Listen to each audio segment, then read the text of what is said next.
an event right now. Did you get my message?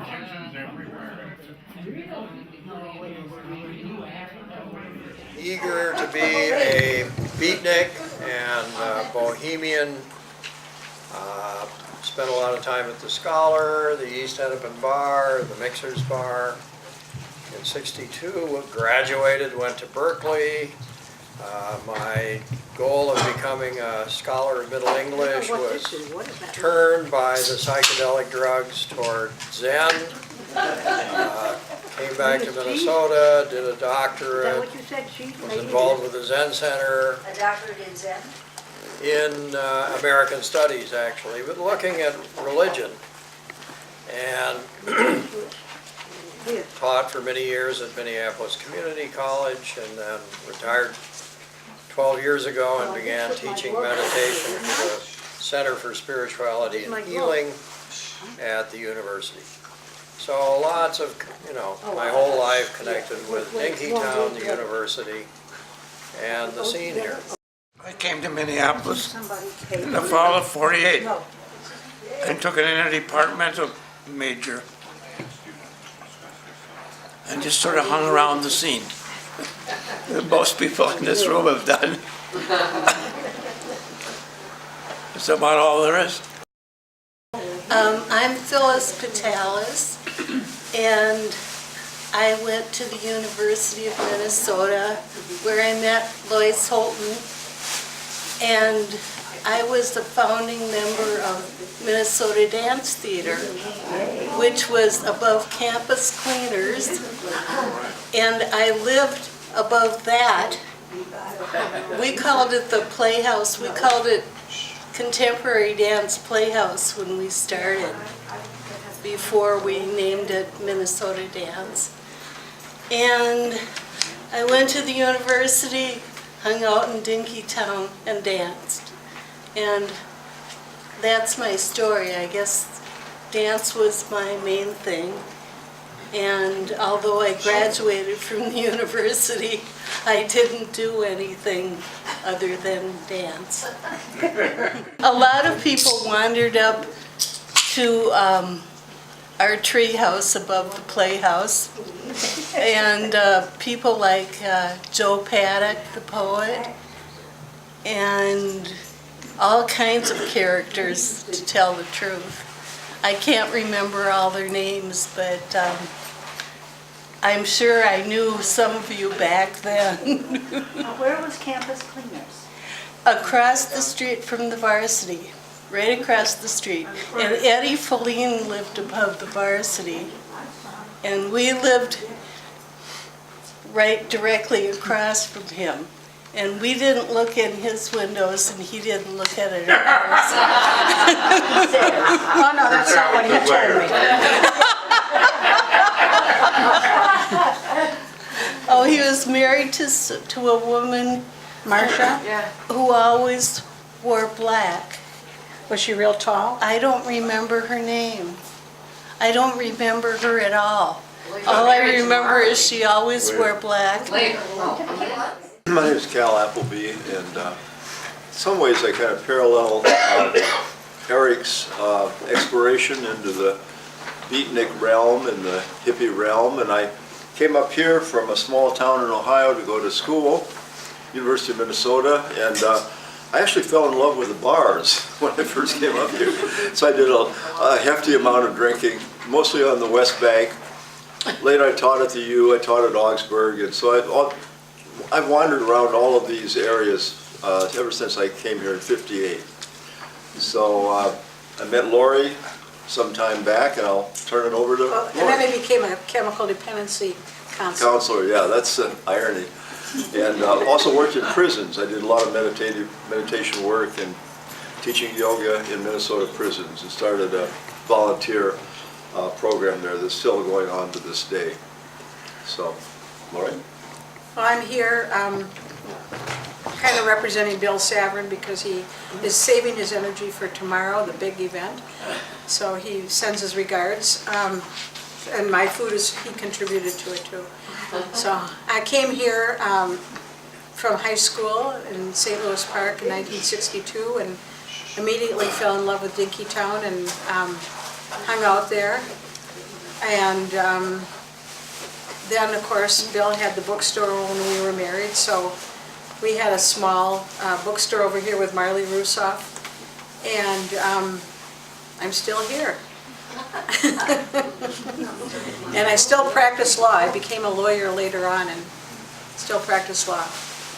I'm Bara Berg, and I was hanging around Dinkytown in the 50s. I worked in the old co-op bookstore, which isn't even on the map.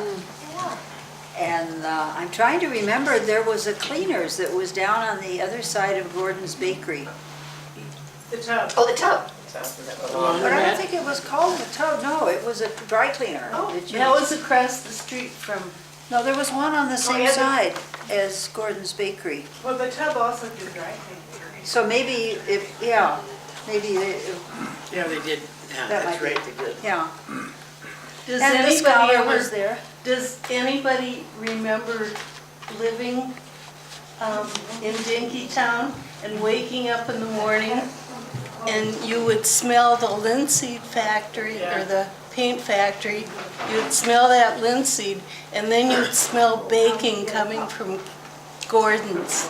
Oh, So wicked. what a wonderful way to wake up. I was way off at Como on 13th. With a dear woman who let us rent upstairs, and after we fell in love with the place and said we would be there, and we were holding our liquor bottles that we and our dates had just stopped at the liquor store to buy. And as an afterthought, after we all agreed on the price and that we would move in, and she was lovely, she said, "Now, you girls don't drink, do you? Because I'm a member of the WCT." Oh my gosh. And we said, "Oh, no, ma'am." My roommate was a graduate student in the German department, so of course, we had no beer bottles to get rid of discreetly somewhere. We couldn't put them in her trash because the neighbors would know and she'd be embarrassed. Yeah, yeah. Over. 50, about 58. Yeah. Well, the U was very touchy about if you were an undergraduate and lived off campus, She had a party that could. you had to get permission to live off campus. We had to go in, she was a graduate student, so she was okay, but I had to go in and be interviewed, so she went with me to show that I had an older, responsible friend. And we were asked, well, now, of course, you can't entertain the opposite sex after midnight. And I said, well, damn right, they can entertain themselves. He said, okay.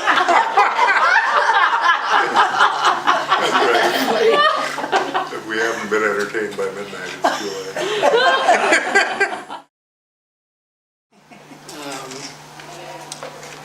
Yeah, well, we started riding our bikes over, my friend Miriam and I.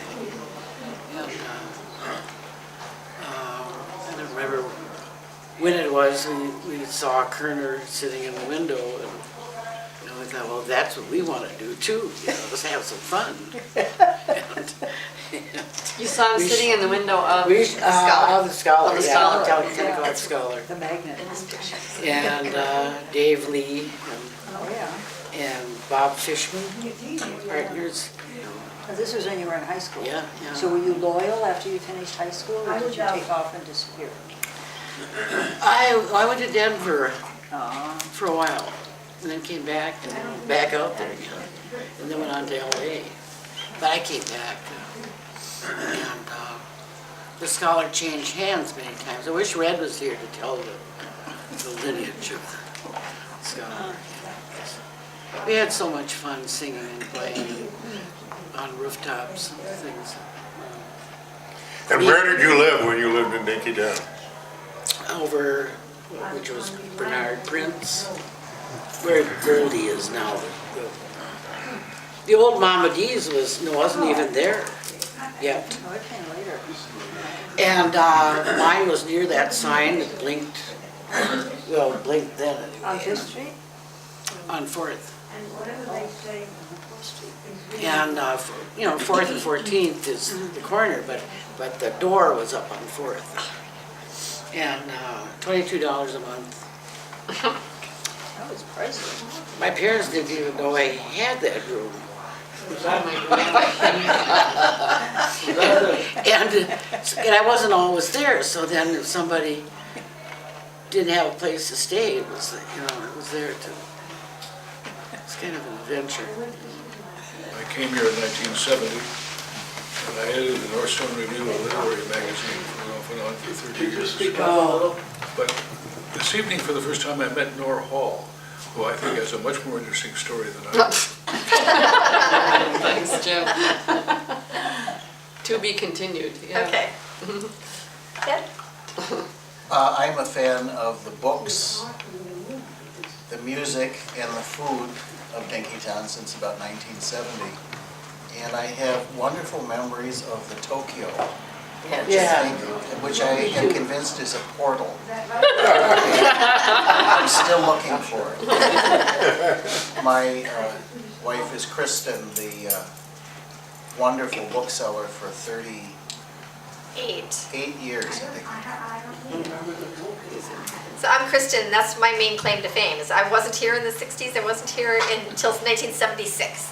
I was here 1 year in 72. I was a junior, I went to the university then. Kristen, what's the guy's name that says he's married to you? Ted.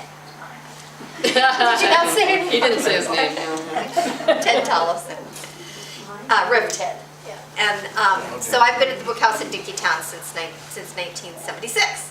So I just miss our historic period, but I'm fascinated by it, so that's why I'm here. My name is Mary Hastings. I was a freshman at the university in 1958, and I lived in Dinkytown for 4 years, first over at Sanford Hall, and then very importantly at 9th Avenue and 6th Street Southeast. Some very important lessons learned, some lot of fun. I was on the Daily, so I wanted to be an idealistic journalist. I can remember all of the different bars and restaurants. I remember walking through the snow down on final time in one study to get cider and things, and I'm very fortunate to have my two beloved friends, Barbara and Crystal, who were part of my roommates. And so Dinkytown will always so it will always be a part of my memories. My name is Crystal Gandrud, and I grew up on a big farm in Becker County, Minnesota. And my family is all Scandinavian. We're Danish, Swedish, and Norwegian. And I just proved that by getting a DNA sample. Dinkytown was my introduction to urban life. And it was also my and I went to the university over here. I graduated from the journalism school. And it was also my introduction to the work world. I went to work as soon as I graduated for the the Minnesota Geometry Project with Jay Hines and Art Landy and Alan Downs and Jay Liebling, whom you probably all remember. And if somebody had not told me that I was in Dinkytown today, I would not have known where I was. Oh, There's been a lot of terrible changes here. My name is Barbara Cam, and it's hard to condense a life and friends.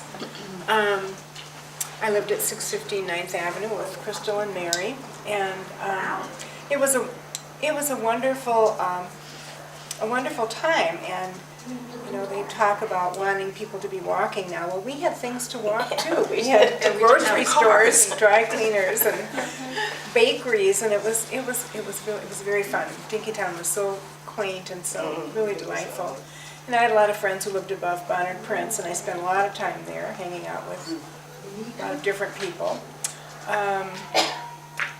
And at Bridgman's. Yes, we just Bridgman's. met people because we were of a different generation, so we talked and introduced ourselves to people. And that's just how it was. And hung out on the West Bank and Triangle, Mixers, Caesars, the Holland Bar, the music bar. It was very fun. So some of those people are still around. Some of them sadly are gone. And now I'm back living in Marcy Homes, and it's a good time to be here as well. I'm Bill Hunsaker, and I'm taking notes. I grew up in eastern Montana, and I moved to the neighborhood in 1968. and lived across the river for about a year. Other than that, I've been here the whole time. Saw lots of cops and demonstrators in the 70s. Breathed some tear gas.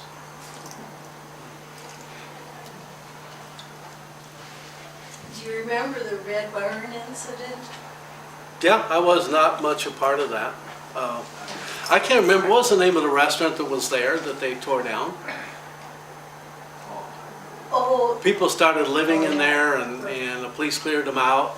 well, it wasn't a restaurant. It was next door to our studio. And during that time, all these young high school kids were demonstrating. And they lived in the buildings they were about to tear down. And I remember we danced in the parking lot, and Marv Davidoff and Eddie Feline spoke, and they were rebel browsers, you know. And a helicopter landed at what was U High. The feds came into it, and there were cop cars parked all the way down University Avenue. And I don't know what it was about, but we danced in the parking lot. Well, part of what it was about was all that stuff was torn down overnight with helicopters the day after Kent State. Oh, it was Yeah, the day in May after. of 1970, yeah. Okay. Wow, I didn't know that. And there was lots of demonstrations right after that. Oh, yeah, it was crazy. But tomorrow night, we're gonna have the film of it. Alan And a Milgren's film. guy I danced with was coming to our studio on his bike, and the cops grabbed him and knocked him down. And there was a woman who was the mother of one of our students, Eleanor Otterness, and she got arrested. It was just awful. Should we finish the circle? We're just about there. And then we'll have an hour. Well, I'm going to have to tie into what was just said. Eric Otterness was, I believe, the son of the lady you're talking about. He was my classmate. So I'm one of the youngest ones here. He was Rodney. Who are you? Larry Thorne. At the time, my name was Larry Allen. Transplant from Duluth and St. Paul. And that time period of the Red Barn incident, I was in high school or junior high school, but not spending much time there, which is a whole nother story that we won't go into now because I'm sure all of that will come out in the FBI files eventually. But Scholar was gone by the time I was there. My first job was as a busboy at Vecchio's, and I think it was 95 cents an hour. It might have been 105. And the second one was as a busboy at the Bridgman's in the corner. And I don't know if anybody remembers, but there was a crazy kid that climbed up that power thing behind Bridgman's and shut down Dinkytown for a while. Oh, wow. That was you? That was me on a dare from. What year? What year? I was 15 or 16 at the time, so it would have been 70, 71 right in there. So. Well, now history knows. Now history knows. Now it's out. Yeah. But they arrested me for that, endangering the citizenry, because if I would have shorted that out, they said if I would have fallen or hung from the thing, I would have shorted out all of southeast Minneapolis when I fried. My name is Oshan Orr, and my experience with Dinkytown started when I was still in high school. I came over to the podium to take guitar lessons, and I took them from a man who became Dr. Gene Uphoff, one of the original Freedom 7 freedom riders in Alabama and Mississippi, along with Mark Davidoff and everyone else. And the story I tell is that one day I came out of the last guitar lessons with him. He said, "This is the last guitar lesson I'm giving." And I said, "Why?" And he said, "Well, I'm off to Mississippi for voter registration." This was a couple of years after the first incident. And I went out front, and he hopped on a bus right there. A small bus came out in front of the the podium and whisked him off, and they were off to Mississippi. So then I took guitar lessons from Steve Gamble, who was playing quite often at the Scholar, and he actually gave lessons at the Scholar. It was usually in the afternoon, nobody cared. We were just off in a corner, and you could do that sort of thing. My name is Sandra Valle, and I am the wife and business partner of Oshan Orr. We have a media production company. Dinkytown has been so important to me for so long. My girlfriend in high school, her parents started Jerome's. I don't know if any of you remember that. And so that was kind of my first introduction to Dinkytown. But, you know, I went to the U, and then when I went to nursing school, I would always come over to Becchio's and hang out. So very, very wonderful memories. And then O and I got acquainted again with the varsity because we produced a show on the Minnesota music scene called Search Mode. That was a lot of fun. And we shot at the varsity, wouldn't you say, about, I don't know, maybe 4 or 5 times? The show started at the varsity, actually, the first couple of shows. Absolutely. There were segments from the varsity. So wonderful, fond memories still. I came to Dinkytown when I was 13 years old. Met this lady over here, and she was 15. I went to the East Hennepin Bar, and I hung out with Tova, at that time, Kastner, and started hanging out at the 10 o'clock Scholar with, met Mr. Dave Ray, and I guess I've really spent most of my life here and on the West Bank, and I've gone to some other places, you know. Started college at Los Angeles City College and stuff like that, but I've been here most of my time. And I've been involved in photography and knew Jay Hines and those guys. You used to work for the radio station. I used to work for KUOM, yeah, had a rock and roll show that was the best show in town, Minneapolis, St. Paul said. And had about 5 times the listeners of anything else on the station. And did a documentary about my had a motor scooter accident on my Vespa. And I did a documentary with another guy on that won 19 film festivals and played in 17 countries. When Billy broke his head? When Billy broke his head. That's right. Billy claims not to remember this, but his quote after that at Sundance was, "We're pooping to the big dogs now." I've used that quote many times. Yeah.